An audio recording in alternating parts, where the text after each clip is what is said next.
Muy bien, 7:14 en la mañana. Recordar a la audiencia que este humilde programa de noticias y de opinión se caracteriza, y no es un cliché, por la pluralidad y la diversidad. No es un cliché ni solamente en el discurso. Siempre decimos, no somos objetivos ni imparciales, pero sí plurales. Y procuramos ejercer la libertad de expresión con responsabilidad y recibir a todos los actores de la vida cotidiana. Escuchamos a Ricardo Patiño hace minutos, conversando con nosotros y desmintiendo, dando su visión respecto de estas dudas que se han generado a partir de dos publicaciones periodísticas por parte del portal La Fuente y de Mil Hojas, investigaciones que han sido impulsadas por el activista político Fernando Villavicencio y el colega periodista Cristian Zurita. La primera, el denominado caso Arroz Verde 502, el título de esta publicación del 13 de mayo del 2019, Odebrecht y otras multinacionales pusieron presidente en el Ecuador, y la más reciente, la que se difundió el día de ayer, la interrogante que plantea La Fuente: ¿cómo se financió la campaña de Lenin y Glass? Cristian Zurita visita nuestra mesa de trabajo, a los años que lo veo, Cristian. Amigo, bienvenido. Es un gusto, es un placer conversar con ustedes. Hace mucho tiempo que no había sido invitado por ustedes dos. Para mí es un honor estar aquí. Gracias. Estabas de viaje la última vez que quisimos tenerte acá. Así es, sí, es verdad, me llamaron y no podía estar aquí presente. No sé si tuviste oportunidad de escucharle mientras estabas en la antesala al ex canciller Patiño referirse sobre las publicaciones de La Fuente y Mil Hojas. Él niega que Alianza País haya recibido dinero de empresas privadas y aportaciones para las campañas electorales de 2013, 14 y 17. Ustedes llegan a la conclusión de que sí, y han mostrado algunos documentos relacionados a eso. ¿Cómo llegaron a determinar aquello? Con 150 documentos que respaldan el trabajo de Arroz Verde en primera, segunda y tercera entrega. Y pues en verdad ya no estamos tan preocupados por eso, porque el tema que nosotros presentamos y ante el país y lo barajamos ante una mesa grande, pues ha sido corroborado ya por Pamela Martínez. Y Pamela Martínez tenía una relación por demás estrecha con el expresidente de la República, Rafael Correa, y creo que ha dejado en evidencia cómo sucedieron las cosas. Esto fue una orden del presidente de la República y se puso de acuerdo con Jorge Glass y con Vinicio Alvarado para armar la trama que se conoce ahora como Arroz Verde. Para llevar las cuentas tenían una serie de libretines y libretas de color rosa, que son varias, no es una, son varias, en las cuales en este momento se están llevando las pericias necesarias para identificar si una de ellas al menos pertenece a la señora Pamela Martínez. ¿Ustedes sabían de la existencia de esos cuadernos? Conocíamos que existían apuntes, ¿sí? Y por referencias regionales, que son públicas, decíamos capaz que aquí también existen los cuadernos de Rafael. Y en verdad son los cuadernos de Rafael, esos libretines. Lo que expresa la información de Arroz Verde es el consolidado de cuentas colocadas en archivos Excel a partir de esos libretines que ahora se están analizando. Y pues ya sabemos que la señora Pamela Martínez ha cantado todo. O sea, la información no estaba solo en los cuadernos o libretines, sino también en una computadora, en archivos de Excel. Los libretines, los archivos de Excel son la transcripción de los libretines. A eso me refiero. Sí, entonces, estaba en dos vías de información. Estaban en dos vías, así es. Ya, ¿y qué constaba en esos libretines? ¿O qué constan en esos libretines? Son las fechas y son los acuerdos y las notas que se tomaban que mantenían las personas relacionadas a estos temas, que debían hacer el seguimiento de la entrega de los recursos para Alianza País. Recursos entregados en efectivo. Y por cruce de facturas. Aquí donde van a caer sobre todo es el cruce de facturas. Ya, ¿cómo es esto? Expliquemos a la gente qué es esto del cruce de facturas, porque claro, probablemente lo entendemos nosotros, pero para un mejor conocimiento y comprensión de nuestros oyentes, ¿qué es esto del cruce de facturas, Cristian? La campaña de Alianza País, que es un movimiento político que tiene una estructura, tiene una serie de personas que les prestan servicios, bienes y servicios, ¿sí? Todas estas personas naturales y jurídicas que prestan bienes y servicios tienen un registro único de contribuyentes, ¿sí? Ellos por pedido de Alianza País emiten una factura a nombre de la persona jurídica que va a entregar el dinero. Digamos que yo, como Cristian Zurita, presto servicios a Alianza País. Ya, tú les montabas toda la producción para la campaña, las Exactamente, tarimas, el sí. sonido, etcétera. La señora Pamela Martínez o la señora Betancourt o la señora Erazo me llaman o me envían un correo electrónico diciendo que a la factura que yo tengo que emitir, sí, tiene que ser a nombre de Norberto Odebrecht, ¿sí? Y yo emito mi factura con Norberto Odebrecht e incluso puedo firmar un contrato con Norberto Odebrecht y ellos me entregan el dinero a mí y yo entrego el dinero a Alianza País, ¿sí? Ese fue el sistema. Recordemos que el señor Leonardo Orlando le dijo cuando estuvo al frente del SRI que había identificado 13,000 empresas fantasmas, ¿sí? De estas 13,000 empresas fantasmas, pensemos que solo el 10%, ¿sí?, tiene que efectivamente una vida constante y emite facturas, ¿sí? Por eso sobreviven, porque emiten facturas a nombres de terceros, ¿ya? Y el Centro de Inteligencia que posee el Servicio de Rentas Internas ya debe conocer con claridad qué es lo que sucedió. De hecho, su director actual ya señaló que el tema arroz verde sobrepasa los 11.4 millones de dólares que en primera instancia habíamos señalado y que está hablando aproximadamente de 40 millones. De tal manera de lo que dice el señor Ricardo Patiño, de que esto no fue financiado solo por el Consejo Electoral, eso estuvo bien para el resto de partidos políticos, ¿sí?, pero no para Alianza País, porque eso sí era una verdadera corporación electoral que fondió sus recursos con dineros públicos. Ahora lo sabemos. Ayer la publicación da cuenta de que hubo prefecturas, de que se sacó dinero de la CNAI, incluso de la reconstrucción. Deja en evidencia la condición ilegítima de todo este sistema llamado Revolución Ciudadana, que incluye al presidente Moreno, ¿sí? Y la ilegitimidad pasa por utilizar los fondos del terremoto. Oye, Cristian, a propósito de esta última publicación que hacen ustedes, la del día de ayer, hay gente que dice, pero Moreno no sabía de esto. Aparentemente no. Del trabajo que nosotros publicamos ayer, evidenciamos que lo que hace Moreno es solicitar un presupuesto para su campaña. Entonces yo como Lenin, necesito un monto de $350,000 mensuales para movilizarme al menos una vez en la Amazonía, al menos una vez en la sierra y al menos una vez en la costa. Por sus condiciones entendíamos que así fue la campaña. Y dice, yo necesito 350,000 para esto. ¿Qué significa? Movilización, hospedaje, alimentación, seguridad, ¿sí?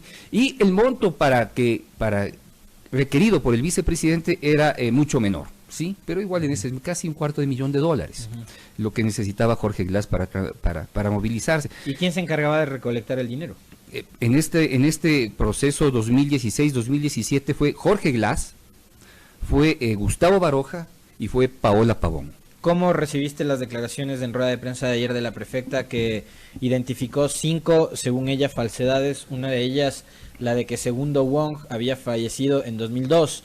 Leí ayer a Fernando Villavicencio hablar de que no se trata de Segundo Wong Mayorga, que era el patriarca de Reynopac. O sea, la señora Paola Pavón en verdad nos toma por torpes. Y lo único que puedo hacer es reírme. Si dice el señor Segundo Wong Mayorga murió en el año 2002. Claro que murió en el año 2002. Claro, yo lo conocí en el año 93 a Segundo Wong Mayorga, que era el patriarca de esta corporación bananera, Reynopac, me parece que se llama. Así es. Pero tiene sus hijos, ¿no? Tiene su hijo y su hijo también se llama Segundo Wong. También se llama Segundo Wong Naranjo. Se refieren al hijo, Segundo Wong Naranjo. Es que no había otra posibilidad que sea él. Y de hecho, se puede revisar en internet los escritos y las presentaciones que él ha hecho, y de alguna manera no cercanía, pero ha tenido que, por condiciones políticas, estar cercano al gobierno y referirse a Jorge Glass y referirse al actual presidente de la República. Estuvo presente cuando el señor Siping estuvo aquí en Ecuador visitando los proyectos financiados por China. Así es. Entonces no es extraño pensar que hubo financiamiento. Ahora, entendiendo Alianza País como una estructura mafiosa, ¿sí? Aquí de por medio no existían acuerdos claros, pues aquí lo que habían era pedidos y sometimientos, o me das el dinero o atente a las consecuencias. Así más o menos era con ellos. ¿Y cuáles eran las consecuencias? En el caso de las empresas privadas, pues y otra cosa que a mí me llama la atención, Cristian, es ¿por qué los privados no están encausados también en esta investigación? ¿Por qué únicamente el objetivo de los organismos judiciales es los exfuncionarios del correísmo y no quienes finalmente hicieron esas aportaciones. Sí, esto es como esto es una condición que tiene que es una sinergia que debería tratarse en su totalidad, pero no se lo está haciendo. Y eso ya le corresponde a la Fiscalía. Yo entiendo, a ver, que la Fiscalía primero tiene que ajustar y identificar cómo funcionaba la estructura. Y creo que está en ese camino. Ya el momento en que ha hablado la señora Martínez y deja en evidencia qué es lo que pasó, pues primero tiene que allanarse y estructurar un discurso allí, luego ir a preguntarles a los privados, a ver, aquí está esta información, ¿cómo es que sucedió? ¿Sí? Pasa por allí. Si es que va a desarmar, es como nosotros, si no vamos armados a una entrevista prácticamente nos desarman, ¿no? Yo creo que lo mismo está haciendo la Fiscalía y aspiro que efectivamente pueda tratar la globalidad del tema, incluyendo el año 2016-2017. Ahora, estamos hablando de campañas 2013, 2014, 2017, que es lo que se ha revelado en estas dos publicaciones de La Fuente.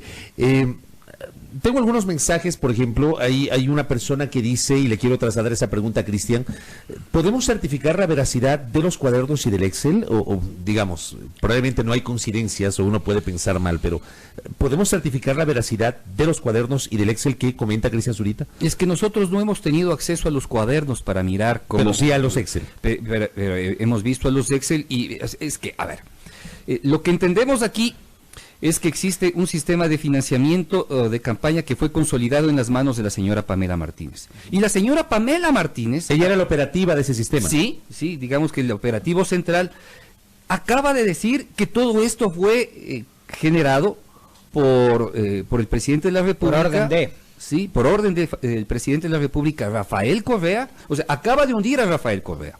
¿Sí? Por el señor Vinicio Alvarado y el señor Jorge Glass. Pero ¿cómo probamos eso, Cristian? Es que ya no hay que probar, ella lo está diciendo y ella está entregando las pruebas que son los libretines rosados. Y además, ¿cómo determinamos el destino de esos dineros? Más allá de lo que tú has señalado, el tema del cruce de cuentas, eso es otro tema. La campaña. Eso es otro tema. ¿Cómo llegamos hasta es que hay que ir por partes. Es que hay que ir por partes. Primero se está identificando la estructura y la estructura de alguna manera ya está identificada y probada. Y aquí la gran delatora es la señora Pamela Martínez. Y la señora Pamela Martínez hay que darle toda la seguridad en caso de que ya intentaron golpearla y por eso la sacaron del centro de retención. ¿Tenía que ver la supuesta agresión en la Tacunga con el caso que se está investigando o es algo distinto? Debe tratarse de algún tema de ataque. Estaba en la Tacunga, le trataron de atacar y empezó a colaborar con la Fiscalía. Pero no fue apuñalada, ¿no? ¿Tú tienes no, entendemos que no fue apuñalada. Incluso la señora fiscal lo había señalado que efectivamente le intentaron agredir, pero no se trata bajo ninguna circunstancia. Te traslado una duda que la tienen muchos de nuestros oyentes y que también la tengo yo desde luego, es ¿por qué en el caso de Arroz Verde y en otras investigaciones que ustedes han publicado, Cristian, ves mucha proactividad de parte de la justicia y por qué no ha ocurrido lo mismo con el caso de INA? Y te pregunto esto, ¿por qué? Porque en una entrevista que tuviste tú con Fernando Villavicencio, no sé si la semana pasada o hace 15 días, Villavicencio admite que mejor armado está el caso de INA.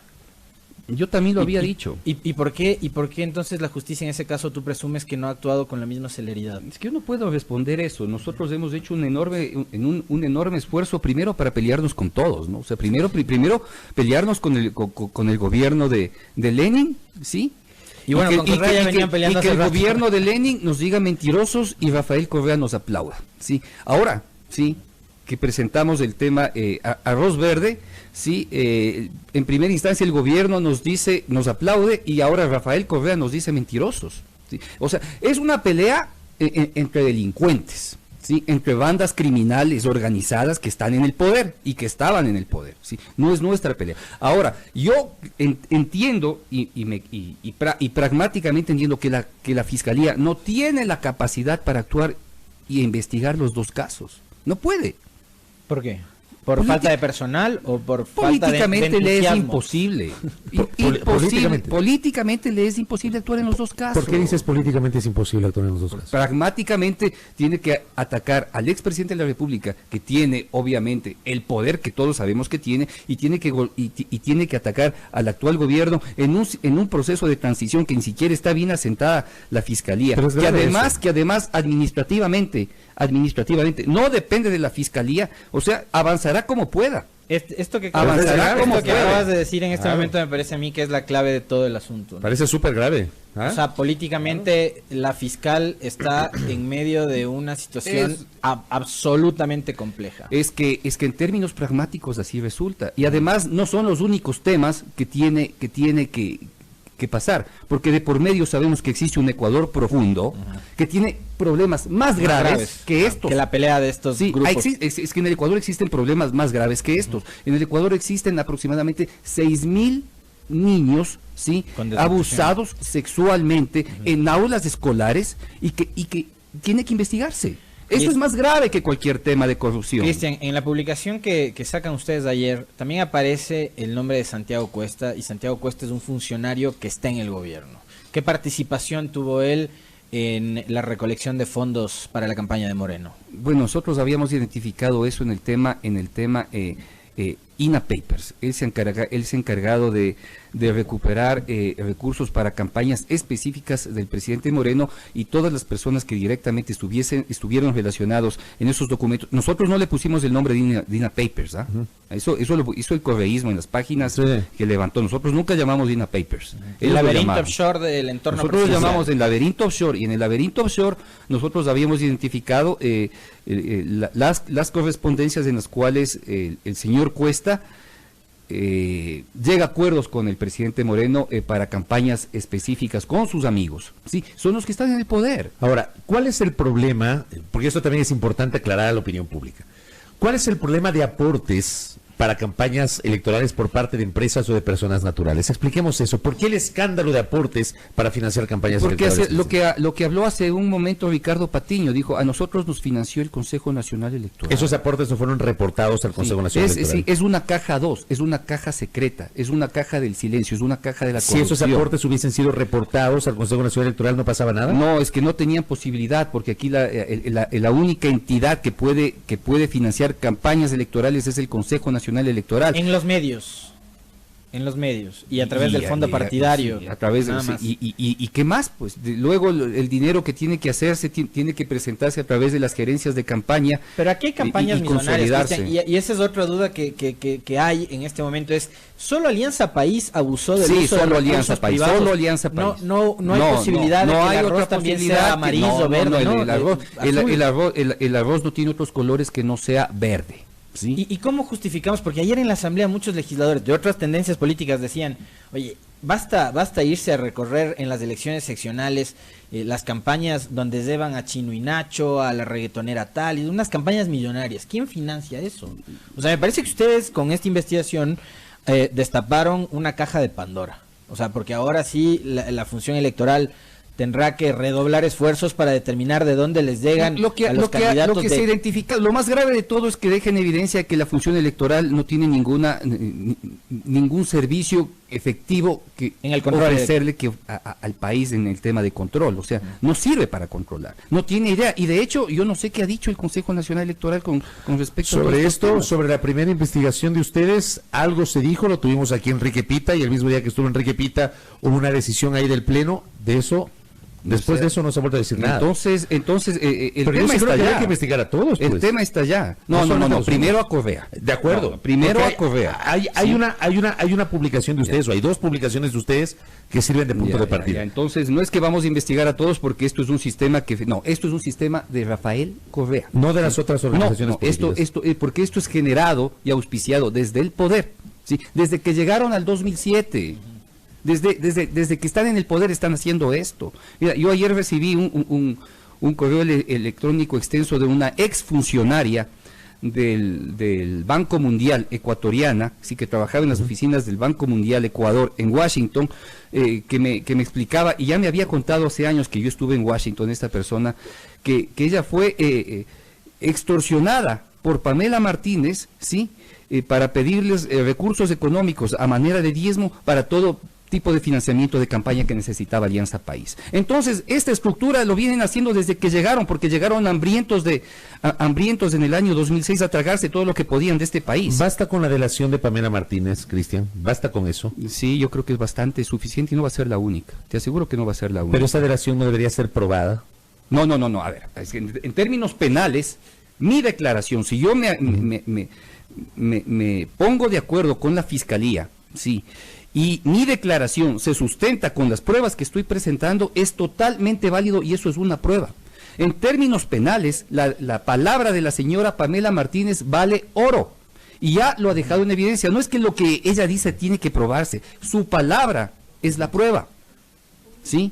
Y ese es el principio básico en el actual Código Integral Penal, para dar paso a esta cooperación eficaz. Sobre ese tema, Cristian, ayer el abogado de Alexis Mera, el doctor Fausto Jarrín, aquí con nosotros dijo, bueno, Pamela Martínez está siendo presionada desde el momento mismo en que está detenida y por motivo de esa cooperación eficaz y para llegar a un posible acuerdo de una rebaja de pena futuro, ella en este momento probablemente está diciendo todo lo que está diciendo. Entonces, sí queda esa duda, ¿no? O sea, ¿cómo probar la palabra, si la palabra de Martínez es verdad? No hay que probarlo. La palabra de Martínez es la prueba, ¿sí? Y eso es está legalmente establecido en el Código Integral Penal. ¿Y si miente? ¿Se puede no sirve? No, es que ¿cómo me voy a hundir si miento si estoy presentando las pruebas? Pues, o sea, ¿quién les da la información del departamento aparentemente oculto que existía y encuentran los libretines? ¿Quién les da la información? Es ella la que es ella. Así que aquí no se puede decir de por medio que la palabra de la señora Martínez es mentira, porque no lo es verdad. Y ella, de acuerdo a lo que diga, va a aportar las pruebas que apalanquen su narración, ¿sí? Su versión en la fiscalía. Eso se llama prueba. Eso es prueba, tal como sucedió con el señor Concienzao Santos, que fue prueba, porque él apalancó su palabra y su versión con pruebas físicas, ¿ya? Y fue suficiente para mandar a la cárcel al señor Jorge Glass y el resto de personas, ¿sí? No como yo hubiese querido mandar a Jorge Glass, sí, pero ahora se le viene un nuevo tema y en su momento ten la seguridad que el señor Alexis Mera va a hacer lo mismo, porque él va a defender no a la Revolución Ciudadana, él va a defender a Alexis Mera, claro, ¿sí? Y lo que le convenga hará conocer, ¿no? Oye, Cristian, en este caso están involucradas no solo Odebrecht, sino también de las más grandes empresas nacionales. Y alguien ayer me decía, esto puede desatar una hecatombe incluso económica en este país. Quizás por eso es que los empresarios y los privados no están siendo investigados. Y te cito el nombre de alguien específico, Aurelio Hidalgo. Es el ministro de Transporte y Obras Públicas y es uno de los que aparece en la nota que ustedes publican ayer y es uno de los representantes de Hidalgo. Hidalgo tiene así como una línea paralela a Odebrecht, digamos que es nuestra Odebrecht criolla, ¿sí? Porque siempre ha estado extremadamente cercana al poder y todo el mundo dice, vamos, es que esto siempre ha pasado, ¿no? Siempre han sido contratistas del Estado. Siempre ha sido contratista y pues en su momento tendrán que responder, pues, ¿no? Pero mientras tanto tienen un ministro en el gobierno. Bueno, tienen un ministro en el gobierno y evidencia la cercanía de Lenín Moreno con todo este proceso, pues. O sea, eso lo convierte más ilegítimo. ¿Tú crees que debería investigarse a gente que está actualmente en el gobierno? Pero hemos puesto los nombres de todos ellos. ¿Quiénes nomás deberían ser investigados? Están allí, nosotros nos hemos fajado diciendo todos los nombres cercanos que han estado involucrados en estos manejos desde el círculo offshore hasta la última entrega el día de ayer, ¿no? Entonces habrá que preguntarle a Homero Arellano, ¿sí? Habrá que embajador de Ecuador en Chile. Sí, es con quien muy cercano a Lenín Moreno. Sí, hay que preguntarle, es que el señor ex canciller de la República ya no es parte del gobierno, entonces él ya se desmarcó. ¿Es Lenín Moreno? Ahí está el nombre de él, sí. ¿Cuál es el rol que cumple Edwin Moreno en todos estos? No tenemos todavía claro, o sea, entendemos que incluso tenía, era cercano e iba a esta oficina que nosotros hemos señalado que se encontraba en Avenida Brasil y la calle Lucas Majano, y en todo el barrio, o sea, en todo el barrio, dicen, sí, claro, ahí era la sede de Alianza País en el periodo 2013, aquí fue la campaña en el año 2017, aquí fue la campaña de Paola Pavón hace pocos meses y ya la casa ya no hay nadie y efectivamente el edificio está deshabitado. Paola Pavón ayer dijo que ahí no se hizo sede de Fuerza Compromiso Social. Eso dijo ayer. Pues ya le van a coger en la mentira. Va a haber y con esto cierro, nos queda corto el tiempo, ¿va a haber una nueva entrega de ustedes, de La Fuente? Tenemos que revisar información que aún tenemos que no tenemos, o sea, es que para publicar nueva información tenemos que... Hay que cotejar. Tenemos que buscar más información que nos permita entender qué es lo que pasó. O sea, hay cosas que tienen ustedes que todavía no entendemos qué es, sí, que no entendemos qué es. Pero prácticamente digamos que habrá ya un 95% del tema publicado, ¿no? O sea, de esta trama que va 2013-2017. Tú tuviste un litigio con Correa. A ti te enjuició Correa con el Juan Carlos Calderón por haber publicado aquella investigación en Diario Expreso y posteriormente el libro del Gran Hermano, donde se ponía en evidencia que Fabricio, el hermano mayor de los Correa, se beneficiaba de contratos con el Estado. Fue un proceso que me imagino muy duro porque tuviste que desperdiciar y gastar energías en abogados, en juzgados, en trámites, y eso implica un desgaste enorme. ¿Eso hizo que tú generes algún tipo de animadversión en contra de Correa o del correísmo, Cristian? Bueno, es que yo siempre tuve animadversión a los corruptos, ¿no? Y yo por eso soy periodista. Yo soy periodista para decirles en la cara vela verde.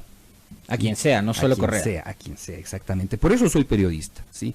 Porque a mí lo que me motiva es la indignación. Y eso es, por suerte he tenido la oportunidad de decirles a todos ellos en estos 10 años eso. Porque a mí, mi derecho a la libertad de expresión nunca me coartaron. Sí, me coartaron otras cosas, perdí trabajo, me quedé endeudado, pero efectivamente eso no. Ahora, con respecto en retrospectiva, ¿qué es lo que pasó en ese tema? Fabricio Correa tiene una de las fortunas más grandes de este país, eso está en el SRI.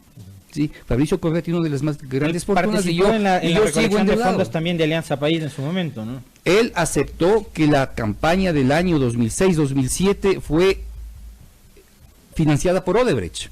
Sí, entonces aquí tenemos Odebrecht desde temprano y tal vez sea el caso más paradigmático en América Latina del financiamiento en cuántas campañas seguidas de Correa por parte de Odebrecht, y es en el único país que no ha pasado nada. Fabricio Correa debería ser llamado a declarar en esta investigación en particular. No sé si en esta investigación en particular, porque es lo que conoce y él acuérdense que se cerró del gobierno a partir del 2010 ya, pero en el 2010 empieza aparentemente esta estructura nueva generada por Vinicio y compañía, ¿no? Correcto. Cristian, gracias por estos minutos. Vamos a estar expectantes del desarrollo de estos hechos. Le hemos invitado a Cristian Zurita para conocer un poquito el desarrollo y la explicación de estas dos publicaciones que sin duda están marcando el debate político. Odebrecht y otras multinacionales pusieron presidente del Ecuador, el denominado caso Arroz Verde 502, y la más reciente, la publicada ayer, cómo se financió la campaña de Lenin y Glass.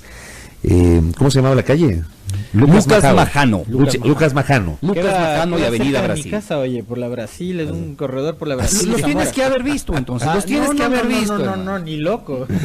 ni de lejos. Gracias por el tiempo. Un placer estar aquí, muchas gracias. Cristian Zurita en nuestros micrófonos, 7:42.